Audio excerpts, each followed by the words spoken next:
In this class, we shall start with metal carbonyl complexes. এখন এই metal carbonyl কমপ্লেক্সের ফার্স্টে আমরা যেটা আলোচনা করব সেটা হচ্ছে টাইপস। মেটাল কার্বনিল কমপ্লেক্সের কিরম ধরনের হয়, টাইপস গুলোর মধ্যে আমরা ট্রানজিশন মেটাল কার্বনিলস গুলো দেখব ফার্স্টে। অর্থাৎ তুমি দেখবে এখানে আমরা স্টার্ট করছি এই গ্রুপ 5 থেকে। তাহলে ভ্যানেডিয়াম হেক্সাকার্বনিল 3D যদি দেখি গ্রুপ 6, ঠিক আছে। Chromium হেক্সাকার্বনিল group 7। ম্যাঙ্গানিজের দেখবে mononuclear hexacarbonyl is not stable, Mn2CO10 dinuclear hexacarbonyl হয় গ্রুপ 8। আয়রনের ক্ষেত্রে দেখবে FeCO5 হয়, FeCO5 আর Fe2CO9।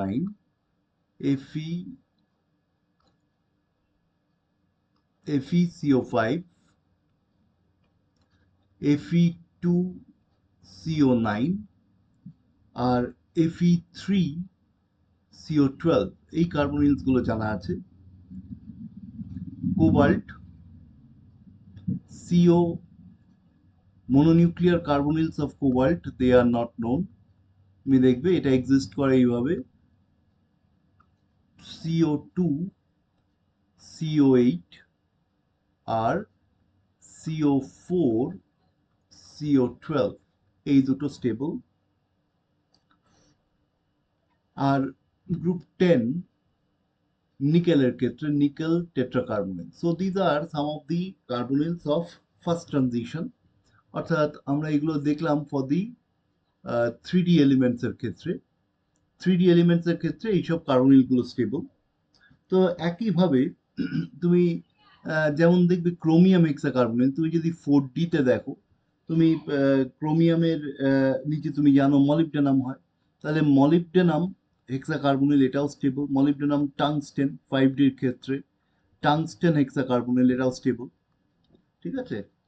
তো এইরকম আর কি, যেমন ধরো ম্যাঙ্গানিজের নিচে থাকে হচ্ছে টেকনিশিয়াম, তার নিচে রেনিয়াম, তার মানে Tc2CO10 এটা স্টেবল, বা Re2CO10 এগুলো স্টেবল হবে। ঠিক একই যুক্তিতে আয়রনের নিচে কি থাকে, রুথেনিয়াম, তার নিচে অসমিয়াম। তাহলে এই ধরনের কার্বনিলস গুলো, এই তিনটে কার্বনিল রুথেনিয়াম এবং অসমিয়ামও স্টেবল হয়। একই গল্প তুমি যদি কোবাল্ট দেখো, কোবাল্টের নিচে কি থাকে, রোডিয়াম, তার মানে Rh2CO8 এটা স্টেবল, কিংবা Rh4CO12, this is also known to exist। আর তার নিচে থাকে ইরিডিয়াম, Ir2CO8 আর Ir4CO12। so these are known to exist, ঠিক আছে।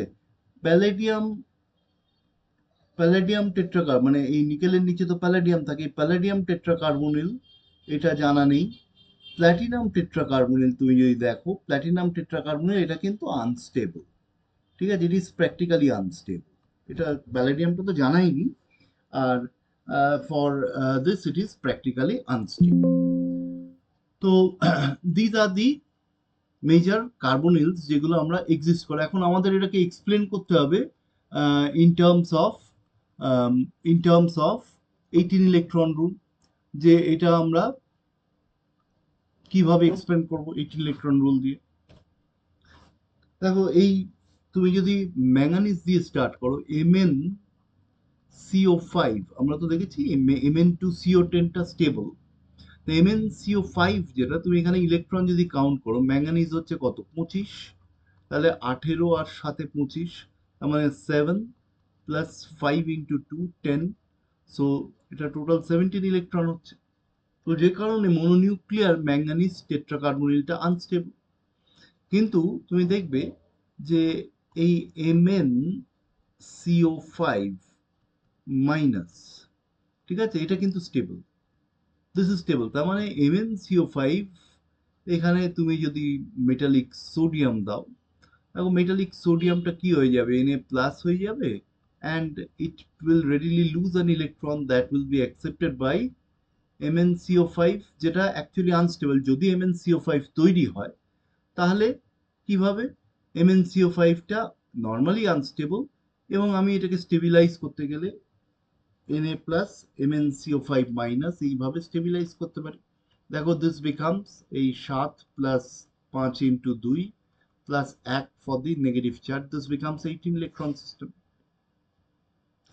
একইভাবে Mn2CO10, Mn2CO10 দেখো, দিস ইজ এই ডাইনিউক্লিয়ার কার্বনিল। ম্যাঙ্গানিজে আমরা একইভাবে Re2CO10 একই কথা, এইটাও স্টেবল কিভাবে হচ্ছে এটা আমরা এক্সপ্লেন করতে পারবো বা 18 ইলেকট্রন রুল। দেখো এখানে দুটো ম্যাঙ্গানিজ বা দুটো রিনিয়ামের জন্য কত electron?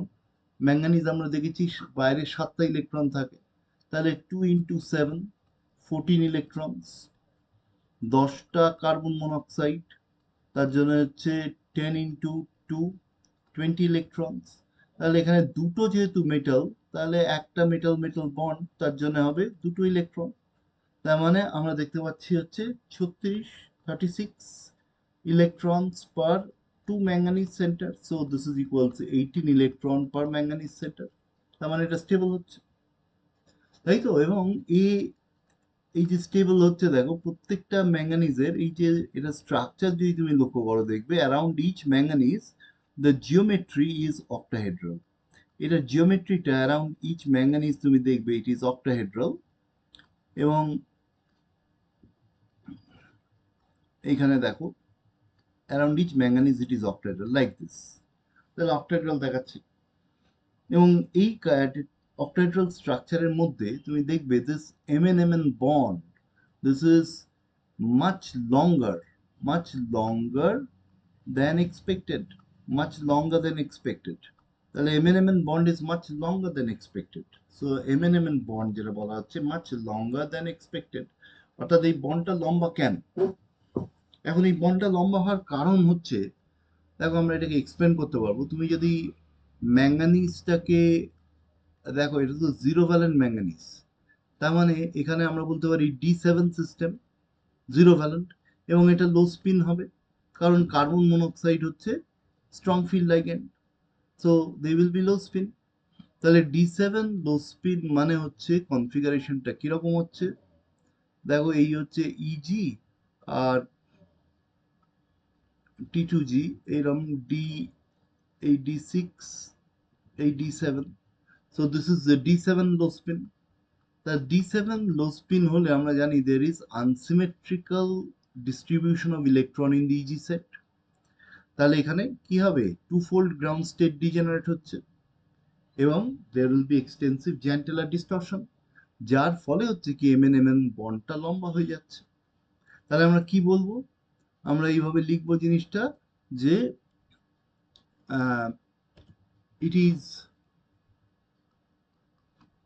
it is due to D7 low spin octahedral Mn0, there will be twofold ground state degeneracy,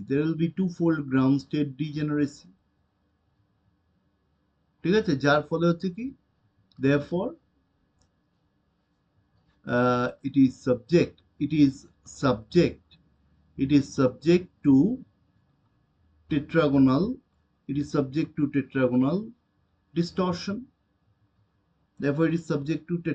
distortion, এটাকে within bracket লিখছি আমরা jetty theorem.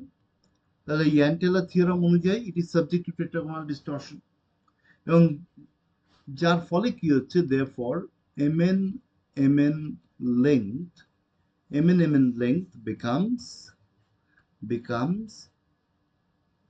much longer than expected। It becomes much longer than expected, MnMn lengthটা অনেক বড় হয়ে যাচ্ছে, MnMn length becomes much longer than expected, এবং যে কারণে কিন্তু there is no steric repulsion, therefore there is no steric repulsion। মানে আমি বলতে চাইছি যে এই এত বড় গ্রুপ আছে, দেখো একটা this is the six group with respect to this metal. তাহলে এইটা এত বড় গ্রুপ থাকার জন্য কিন্তু কোনো স্টেরিক রিপালশন হয় না, এবং since there is no steric repulsion এই জন্যে। এবং আর একটা কারণ দেখবে, also also it is due to it is due to longer mn bond length। এই যে mn bond length লঙ্গার হচ্ছে, also it is due to longer mn bond length। কি হয়, the mn bond can readily dissociate, এটা খুব সহজেই dissociate করে যেতে পারে, যার ফলে হচ্ছে কি এটা রিঅ্যাক্টিভিটি হাই হচ্ছে, এবং আমরা বলতে পারি and hence the manganese centers are prone আর কি prone towards nucleophilic attack, are prone towards nucleophilic attack, তো যার ফলে ম্যাঙ্গানিজ সেন্টারে নিউক্লিওফিলিক অ্যাটাক হওয়াটা সম্ভব, কারণ এমএনএমএন বন্ডটা উইক ও সহজে বন্ডটা ভেঙে যাচ্ছে।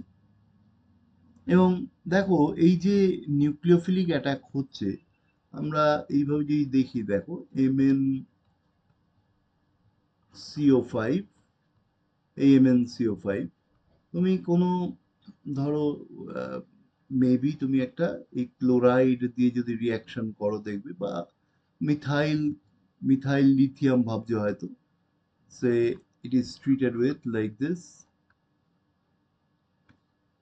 say methyl lithium.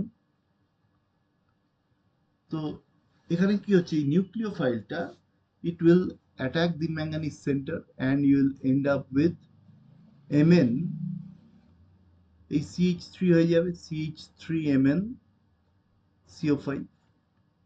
ঠিক আছে, the nucleophile can attack the manganese center, অর্থাৎ এইটা এখানে অ্যাটাক করলো আর এটা খুলে যাচ্ছে, এটা খুলে গেলে হচ্ছে দেখো, সো প্লাস এই MnCO5 মাইনাস এই ধরো লিথিয়াম প্লাস, এইভাবে। তাহলে দেখো বোথ, এইটাও যেমন 18 ইলেকট্রন সিস্টেম আছে, so will satisfy both the products will satisfy the 18 electron rule.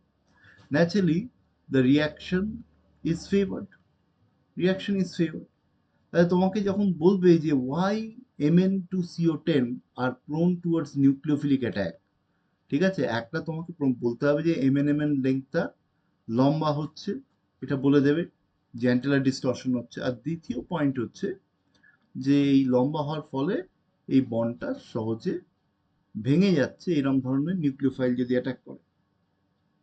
ঠিক আছে, এবারে দেখো আমরা চলে আসছি ম্যাঙ্গানিজের কথা, যেমন বললাম আমরা ম্যাঙ্গানিজের পর আমরা নেক্সট ধরো আমরা ক্রোমিয়ামে আসছি পাশেরটায়, CrCO6। আমরা পরিষ্কার দেখতে পাচ্ছি ক্রোমিয়ামের নিজস্ব ক্রোমিয়াম হচ্ছে 24, তাহলে 24 যদি হয়, ক্রোমিয়াম যদি 24, তার মানে 18 আর 6 24, so it's a D6 system. তাহলে 6টা বাইরের electron plus 6 into 2, so 18 electron হচ্ছে, 18 ইলেকট্রন উইল স্যাটিসফাই। এবং এটা তুমি বুঝতে পারছো, this is an octahedral complex, this will be an octahedral complex, 18 electron রুলটা স্যাটিসফাইড হচ্ছে। ঠিক আছে, এটা ক্রোমিয়াম হেক্সাকার্বনিল বলো বা মলিবডেনাম হেক্সাকার্বনিল বা টাংস্টেন হেক্সাকার্বনিল, এগুলোর ক্ষেত্রে সবকটার ক্ষেত্রেই এটা হচ্ছে।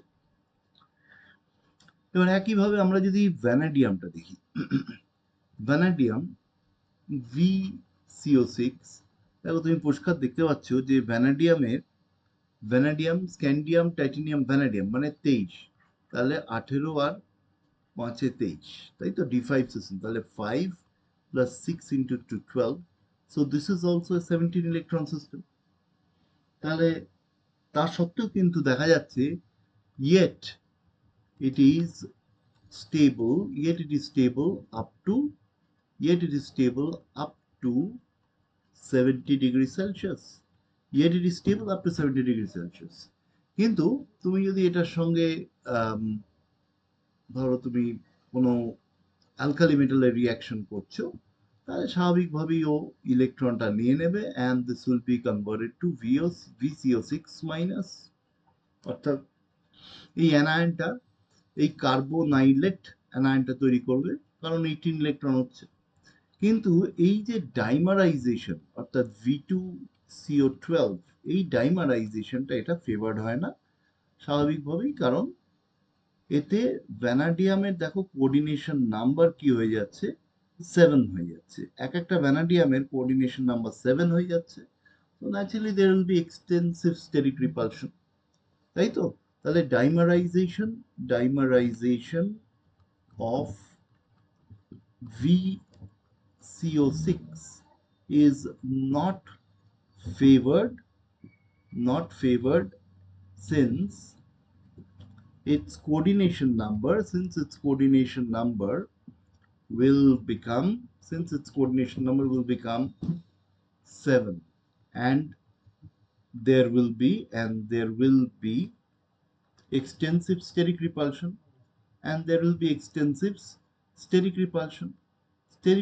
হবে, ঠিক আছে?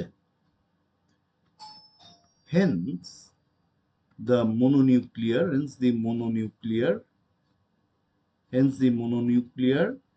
VCO6 is stable. কারণ ডাইমারাইজেশন করার খুব একটা রাস্তা নেই, যার ফলে হচ্ছে কি মনোনিউক্লিয়ারটা স্টেবল হচ্ছে। এবারে নেক্সট আমরা চলে আসছি এফি। দেখো এই VCO6 এটা স্ট্রাকচারটাও তুমি যদি দেখো, এটা স্ট্রাকচারটাও কিন্তু অক্টাহেড্রাল, ঠিক আছে? Octahedral structure. নেক্সট আমরা চলে আসছি FeCO5। দেখো FeCO5 এটা স্ট্রাকচার, দেখো তোমাকে সবকটা স্ট্রাকচার কিন্তু মাথায় রাখতে হবে, হ্যাঁ? FeCO5, দেখো দিস হ্যাজ TBP স্ট্রাকচার। তুমি এটা TBP স্ট্রাকচারটা এইভাবে দেখতে পারো যে এই CO5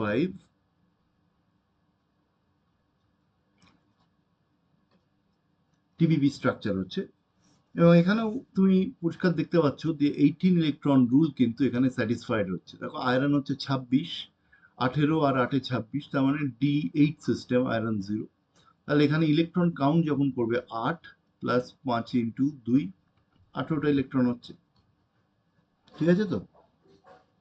নেক্সট দেখো Fe2CO9। দেখো Fe2CO9টার স্ট্রাকচারটা তুমি যদি লক্ষ্য করো,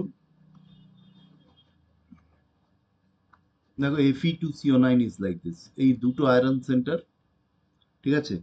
তার মধ্যে তিনটে ব্রিজিং কার্বনিল, দুটো আয়রন সেন্টারের মধ্যে এই একটা ব্রিজিং কার্বনিল, এই ধরো একটা bridging carbonyl,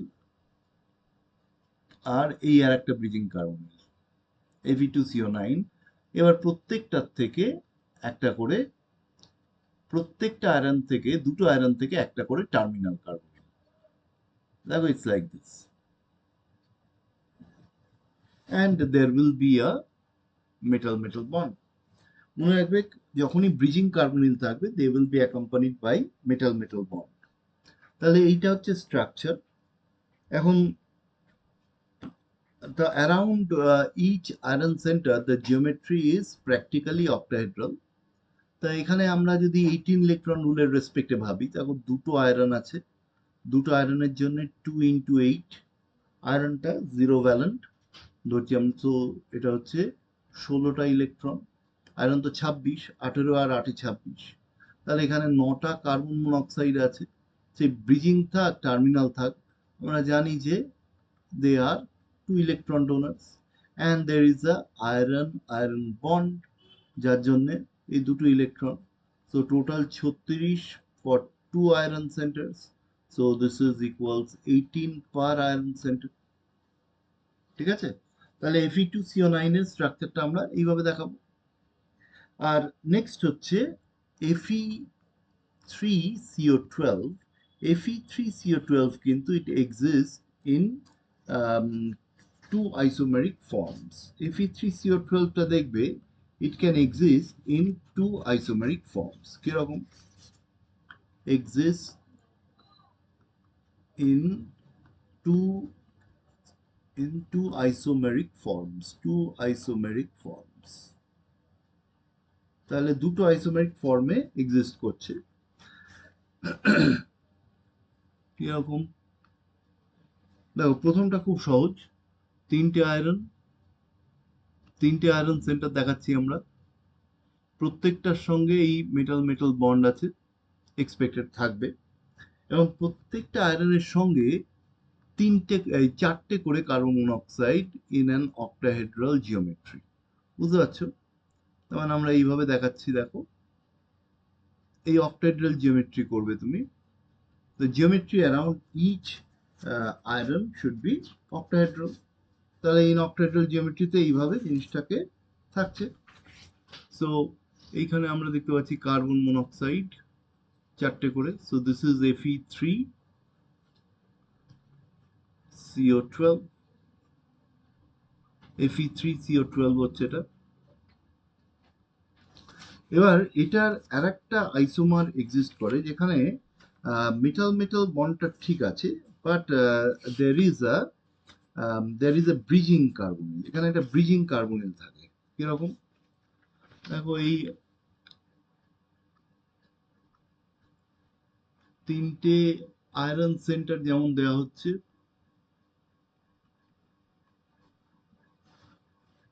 and there will be metal metal bond.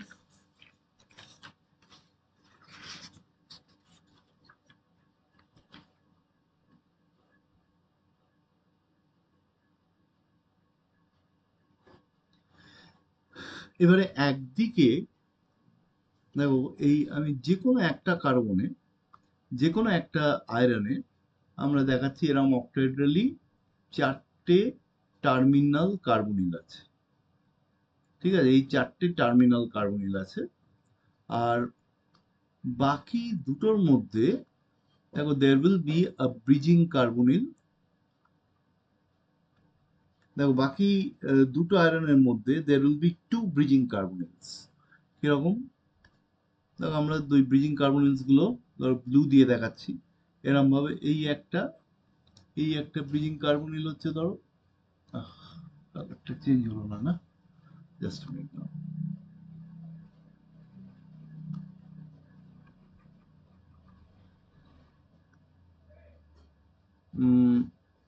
Red দিয়েই দেখাই। ধরো এই একটা ব্রিজিং কার্বনিল আছে এরকম, and there is another bridging carbonyl. তাহলে এরকম দুটো ব্রিজিং কার্বনিল আছে। ঠিক আছে, এবারে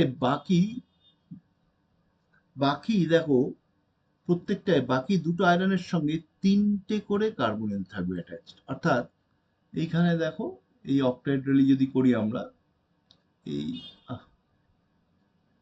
এই একটা লাইক দিস, ঠিক একইভাবে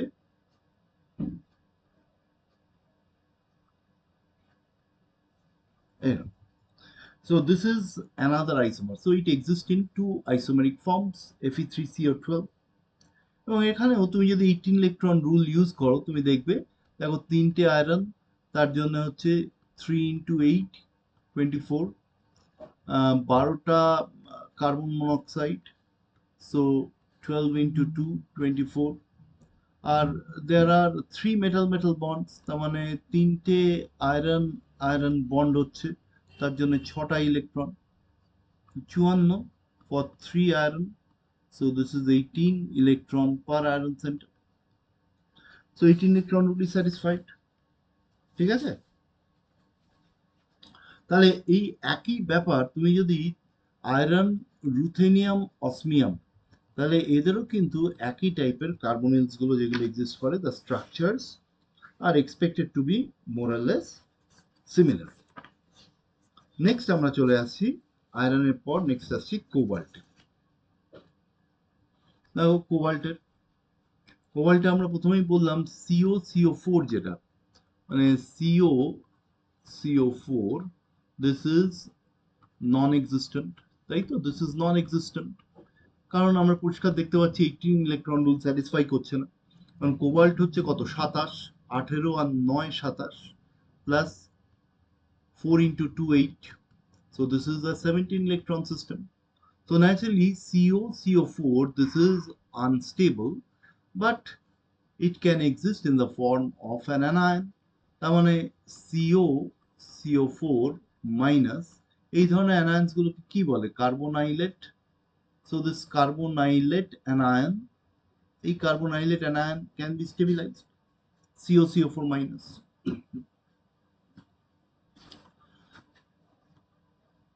So this becomes an 18 electron system. এবারে দেখো আমরা বললাম যে এটা এই মনোমারটা যেহেতু স্টেবল নয়, ইট উইল আন্ডারগো ডাইমারাইজেশন। তো ডাইমারাইজেশন হলে 18 ইলেকট্রন রুল স্যাটিসফাইড হয়ে যায়। সো CO2 CO8, এবং দেখো this also exist in two isomeric forms. It also exists in two isomeric forms. CO2 CO8 এর তুমি যদি স্ট্রাকচার দেখো তুমি দেখবে it exists in two isomeric forms.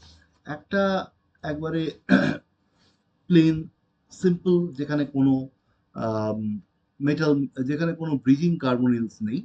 দেখো CO2 CO8 এর এইভাবে around each cobalt the geometry is tetrahedral, I'm sorry TBP। দেখো অ্যারাউন্ড ইচ কোবাল্ট আমরা দেখতে পাচ্ছি জিওমেট্রিটা টিবিপি জিওমেট্রি হচ্ছে। দেখো এইটা অন্য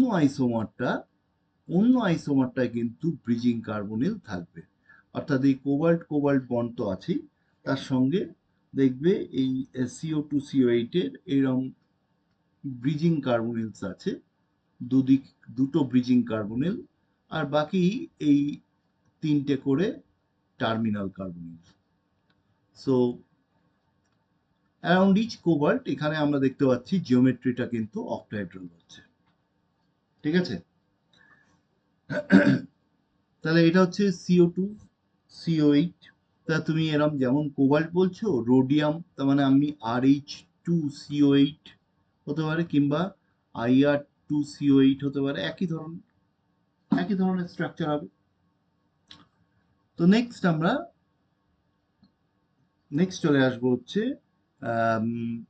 CO4 CO12 CO4 CO12, ঠিক আছে, CO4 CO12 এর স্ট্রাকচার।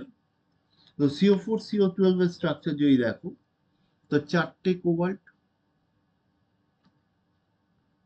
চারটে কোবাল্ট থাকলে দেখো N NC NC2 সেটা হচ্ছে number of metal metal bond, যেখানে এখানে আমরা বুঝতে পারছি এনটা হচ্ছে 4, তার মানে দিস ইজ 4C2, অর্থাৎ মানে আমরা বলেছিলাম দেখো NC2 মানে কি factorial n divided by factorial n minus 2 factorial 2, অর্থাৎ this is n into n minus 1/2, তাই তো। তার মানে এটাকে আমরা বলছি 4 ইন্টু 4 মাইনাস 1/2।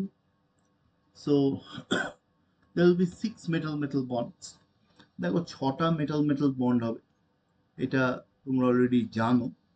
এই 6টা মেটাল মেটাল বন্ড, একটা দুটো তিনটে চারটে পাঁচটা ছটা, তাহলে এরকম 6টা মেটাল মেটাল বন্ড হচ্ছে, আর 12টা কার্বন মনোক্সাইড।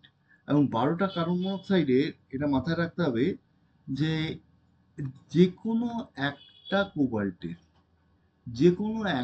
কোবাল্টের ধরো উপরটাতেই দেখাচ্ছি there will be no bridging carbon, ঠিক আছে, there will be no bridging carbon। আর বাকি তিনটে কোবাল্ট যেটা আছে এই তিনটে এইটা বা এইটা, ঠিক আছে, এদের কিন্তু তিনটেতেই কিন্তু আমরা দেখব there will be bridging carbon। তাহলে ব্রিজিং কার্বনিলস গুলো আমরা দেখানোর চেষ্টা করছি অন্য কালার দিয়ে। সো দেখো এখানে একটা করে ব্রিজিং কার্বনিলস আমরা দেখাবো। দেখো এই CO, এখানেও দেখাচ্ছি CO, আর এখানেও একটা ব্রিজিং কার্বনিল।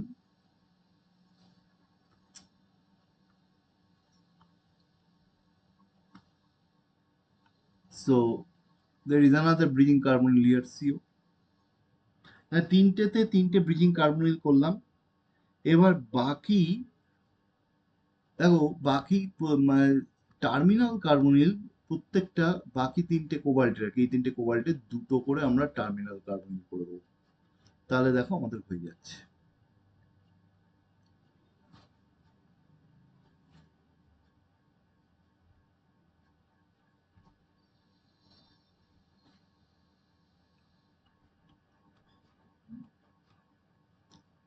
তাহলে 2 2 4 6 3 9 3 12, ঠিক আছে।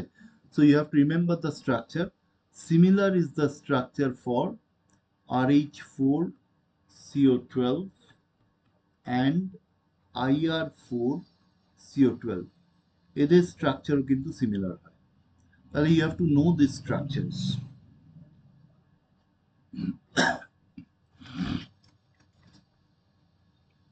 যদিও RH4CO12 তো একই রকম, IR4CO12 ঠিক এক্স্যাক্টলি এরকম হয় না। এই আইসোমারটা, দিস আইসোমার RH4CO12 টাই বলা হোক। রোডিয়াম IR4CO12 যদি দেখো তো মনে রাখবে IR4CO12 এর প্রত্যেকটা IR এর সঙ্গে দেখো এরকম আমরা তো দেখছি 4টে ইরিডিয়াম আছে।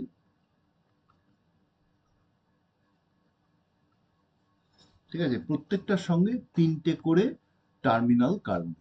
এই প্রত্যেকটার সঙ্গে দেখো এইরকম 3টে করে টার্মিনাল কার্বন থাকছে in an octahedral geometry. So ইরিডিয়ামটার ক্ষেত্রে কোনো ব্রিজিং কার্বনিল থাকছে না। তাহলে এই স্ট্রাকচারগুলো কিন্তু একটু বাবা মনে রাখতে হবে, ঠিক আছে।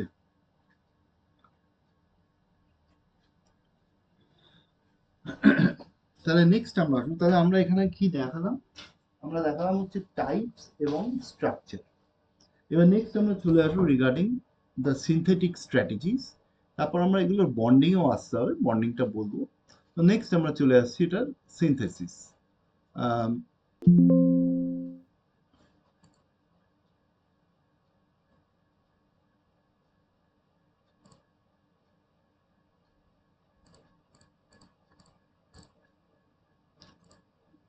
So we shall discuss the synthesis.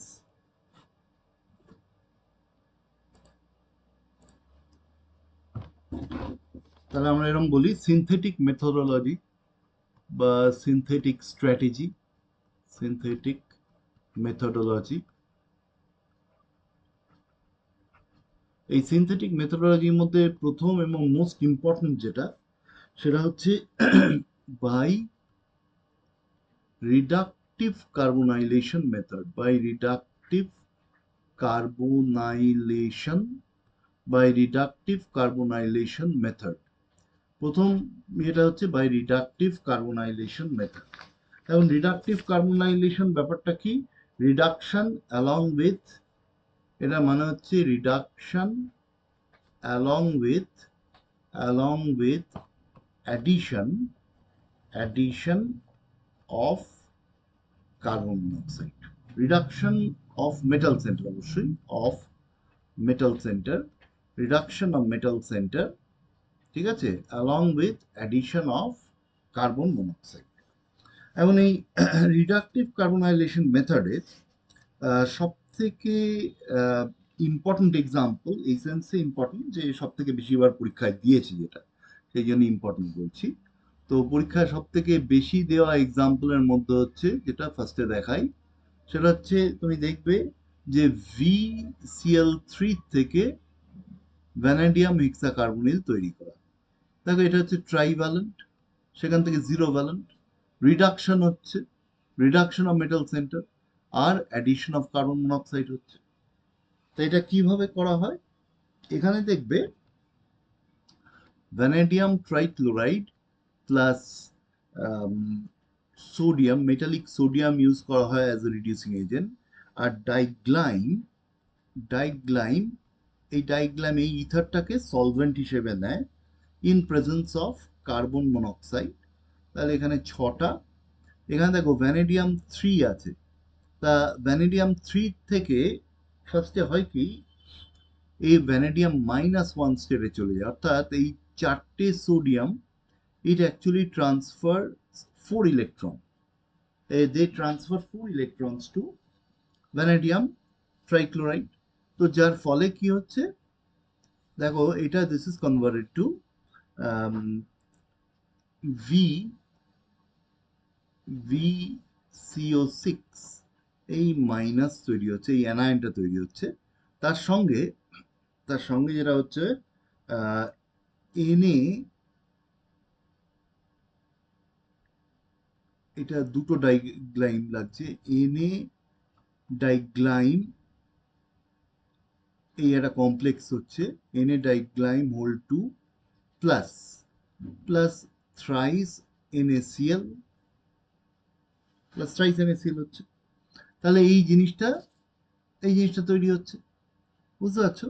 তাহলে এইটা হচ্ছে ডাইগ্লাইম, না একটু ভালো করে লিখি জিনিসটা, নাহলে পরে তোমাদের গুলিয়ে যাবে। এই ডাইগ্লাইম 2 আর এইটা প্লাস, এটা মাইনাস, সোডিয়াম সল্ট হচ্ছে। তাহলে দেখো this is formed in an intermediate step. এবারে এইটাকে বলছে আপন treatment with H3PO4।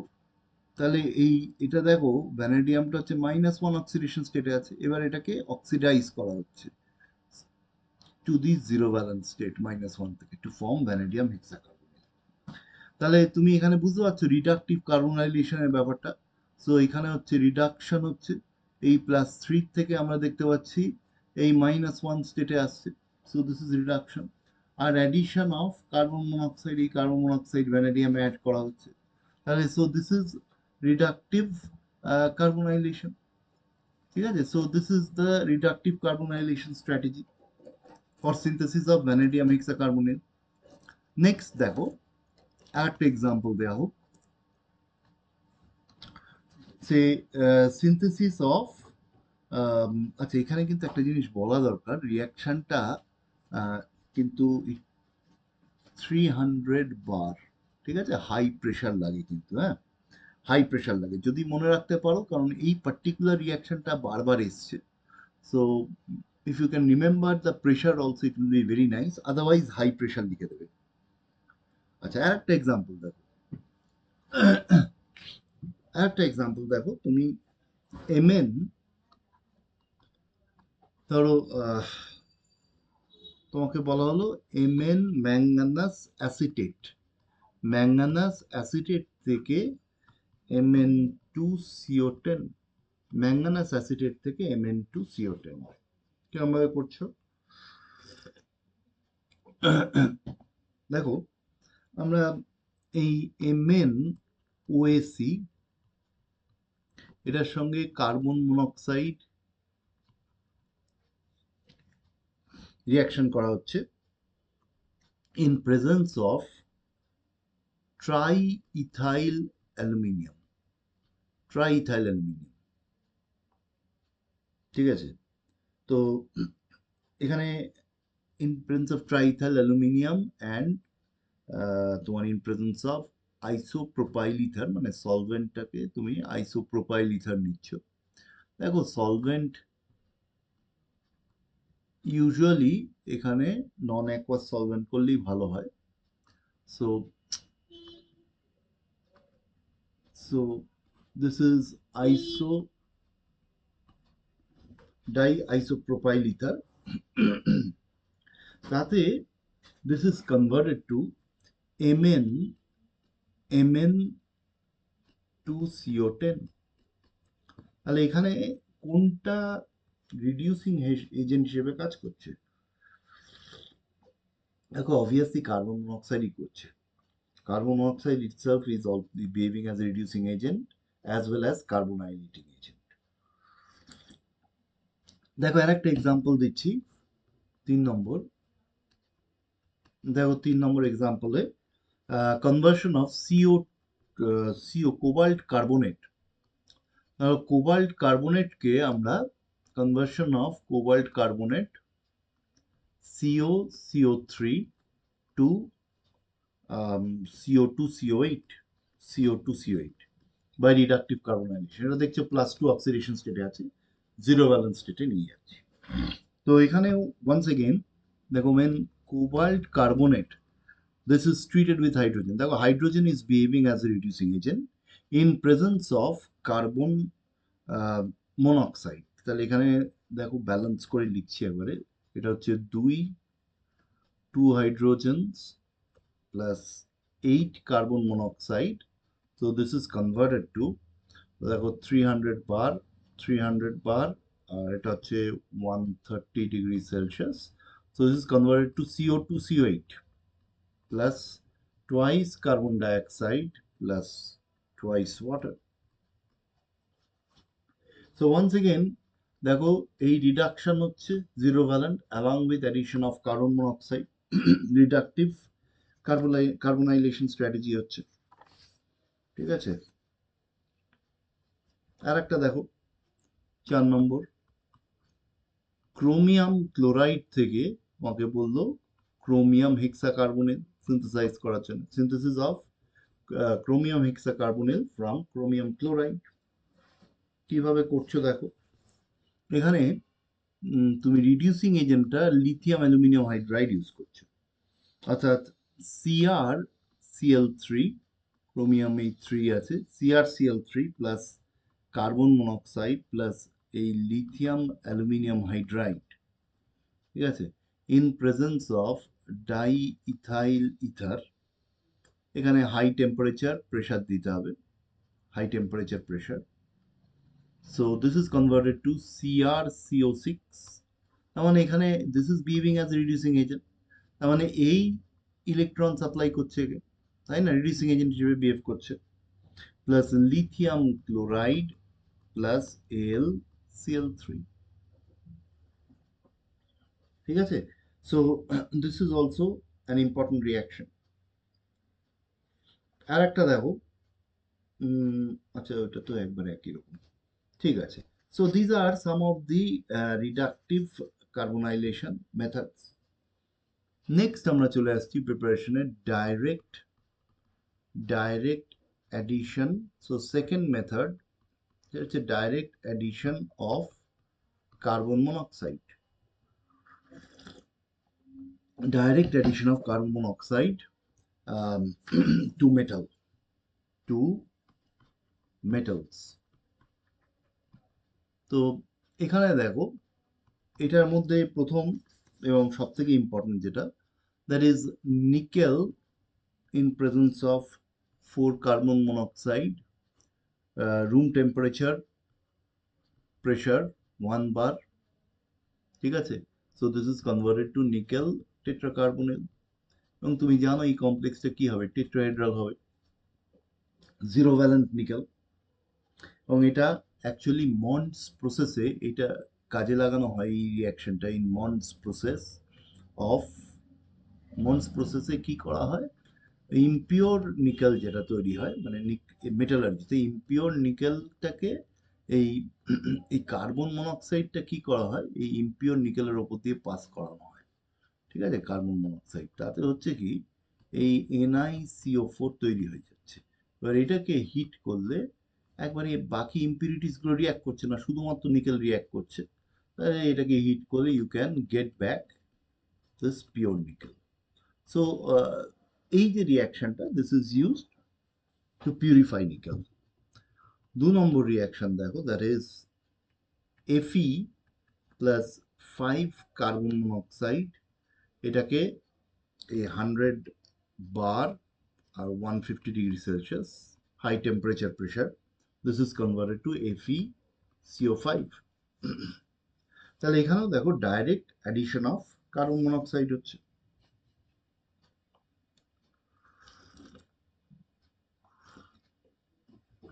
Third method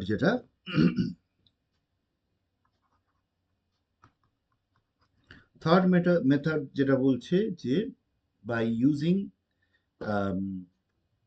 light for polymerization. যেমন ধরো তুমি FeCO5 যেটা তৈরি করলে ধরো আগে স্টেপেতে, if you treat this with UV light, this will be converted to Fe2CO9, তাহলে ইউভি লাইট দিয়ে ট্রিট করলে this will be converted to Fe2CO9. তাহলে এইরকম these are some of the synthetic methods. তাহলে আমরা মোটামুটি স্ট্রাকচার এবং এদের সিনথেটিক মেথডস গুলো বললাম। নেক্সট আমরা এটার বন্ডিং আলোচনা করব।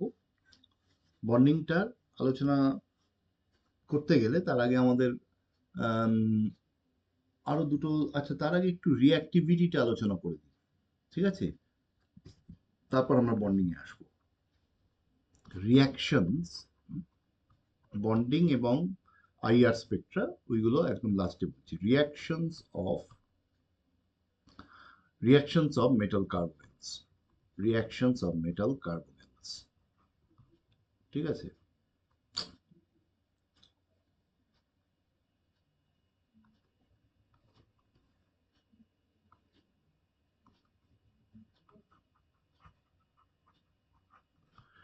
দেখো এই রিঅ্যাকশনস অফ মেটাল কার্বনেটস এর মধ্যে আমরা ফার্স্টে যে রিঅ্যাকশনটা বলবো that is very very important, that is, আচ্ছা আমরা ফার্স্টে সহজ রিঅ্যাকশন দিয়ে স্টার্ট করি, তারপর মোর ইম্পর্টেন্ট রিঅ্যাকশন গুলো বলবো। ফার্স্টে হচ্ছে সাবস্টিটিউশন রিঅ্যাকশন। সাবস্টিটিউশন রিঅ্যাকশন, দেখো এই সাবস্টিটিউশন রিঅ্যাকশন কিন্তু মেজরলি যেখানে তুমি 18 electron rule will be followed, 18 electron রুলটা ধরেই কিন্তু আমাকে এগোতে হবে সাবস্টিটিউশনটা। যেমন একটা এক্সাম্পল দিলে তুমি বুঝে যাবে। দেখো ধরো তোমাকে বলা হলো FeCO5, তো FeCO5 কে তোমাকে বলা হচ্ছে ট্রাইফেনাইল ফসফিন দিয়ে ট্রিট করছে, তাহলে দিয়ে বলা হলো এখানে কি হবে। দেখো তুমি মোটামুটি জানো যে এই FeCO5টা হচ্ছে টিবিপি, ট্রাইগোনাল বাইপিরামিডাল, তাই তো? ট্রাইগোনাল বাইপিরামিডাল হলে it's like this, this is টিবিপি, এরকম ভাবে আঁকি আমরা। তাহলে এই টিবিপি স্ট্রাকচারটা আমরা এরকম দেখছি। এবারে তুমি যখন ট্রাইফিনাইল ফসফিন দেবে, হিট করছো, তখন কোন জায়গায় ট্রাইফিনাইল ফসফিন গুলো লাগবে? অবভিয়াসলি ট্রাইফিনাইল ফসফিন লাগবে হচ্ছে, ট্রাইফিনাইল ফসফিন কোথায় লাগবে বলো? ট্রাইফিনাইল ফসফিনস গুলো লাগবে হচ্ছে এইসব জায়গায়, because they are large in size, they will prefer to occupy equatorial sites. Axial sites গুলো তারা সাধারণভাবে লাগার চেষ্টা করবে না, তাহলে সেক্ষেত্রে আমি প্রোডাক্টটা কি পাবো? এক এক করে সাবস্টিটিউটেড হবে, তার মানে তুমি যে প্রোডাক্টটা পাবে হচ্ছে you will get a mixture of product, mixture of products. কিরকম মিক্সচার পাবে? একটা পাবে হচ্ছে FeCO4 PPH3, তাই তো? Plus FeCO3 PPH3 whole twice, plus FeCO2 PPH3 whole thrice. So these are the three products. You'll be getting a mixture of three products. এবং তুমি ভালো করে লক্ষ্য করো, এটাও যেমন 18 ইলেকট্রন রুল স্যাটিসফাই করছে, তা এখানে কি হচ্ছে? এখানে একটা কার্বন মনোক্সাইড বেরোচ্ছিল, এখানে দুটো কার্বন মনোক্সাইড বেরোচ্ছে, আর এখানে তিনটে কার্বন মনোক্সাইড বেরোচ্ছে। তা এইগুলো তো 2 ইলেকট্রন ডোনার, তাহলে একটা করে কার্বন মনোক্সাইড 2 ইলেকট্রন ডোনার বেরোচ্ছে, একটা 2 ইলেকট্রন ডোনার লাগছে, এইভাবেই সব করাচ্ছে। তাহলে এইভাবে আমরা ভাবতে পারি সাবস্টিটিউশন অফ ফসফিনস। আর একটা রিয়াকশন দেখো, ধরো তোমাকে বলা হলো যে CrCO6 chromium hexacarbonate, CrCO6 and this is treated with benzene, ঠিক আছে, C6H6। তো normally what product should you expect?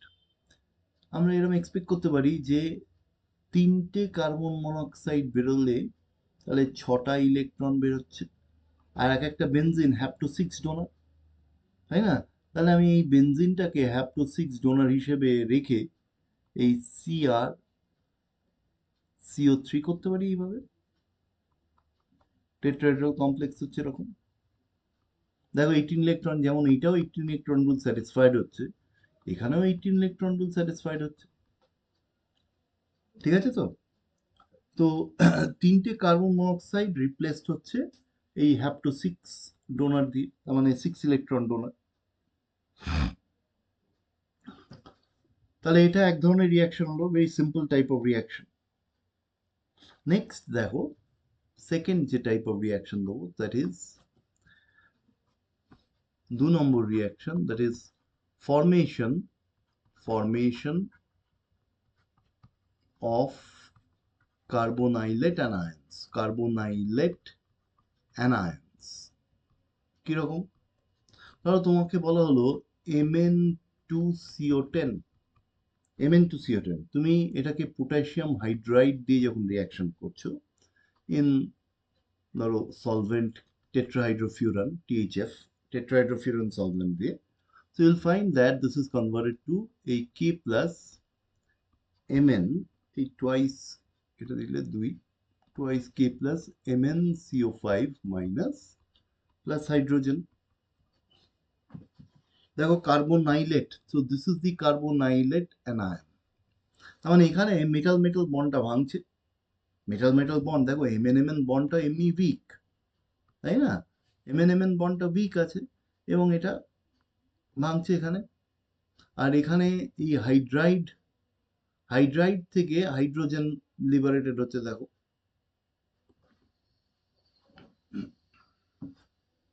ঠিক আছে? সো তাহলে এই একটা হলো।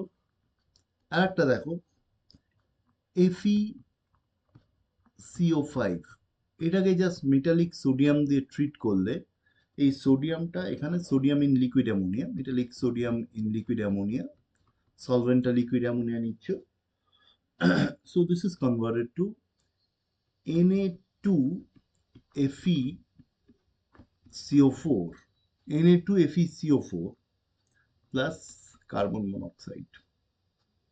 ঠিক আছে? Na2FeCO, দেখো এটা তো 18 ইলেকট্রন রুল অলরেডি স্যাটিসফাই করে। এখানে যেমন MnMn বন্ড ভেঙে 17 হয়ে যাচ্ছিল বলে একটা নেগেটিভ চার্জ হয়ে এটাকে 18 হলো। এখানে অলরেডি এটা 18 ইলেকট্রন রুল স্যাটিসফাই করে। তা সোডিয়াম জাস্ট এখানে একটা ইলেকট্রন দেবে, সেটা তো সম্ভব না। এরকম তো হতে পারে না যে জাস্ট একটা ইলেকট্রন দিয়ে দিল, এরকম হচ্ছে না। তাহলে সোডিয়াম কি করছে? দুটো ইলেকট্রন দিচ্ছে, আর দুটো ইলেকট্রন যখন দিচ্ছে, দুটো ইলেকট্রন বার করছে, in the form of carbon monoxide. তাহলে 18 ইলেকট্রন রুলটা স্যাটিসফাইড হচ্ছে, কারণ এটা তৈরি হচ্ছে এই যে কার্বোনাইলেট অ্যানায়ন, যেটা এটা হচ্ছে FeCO4 2- তৈরি হচ্ছে। ঠিক আছে?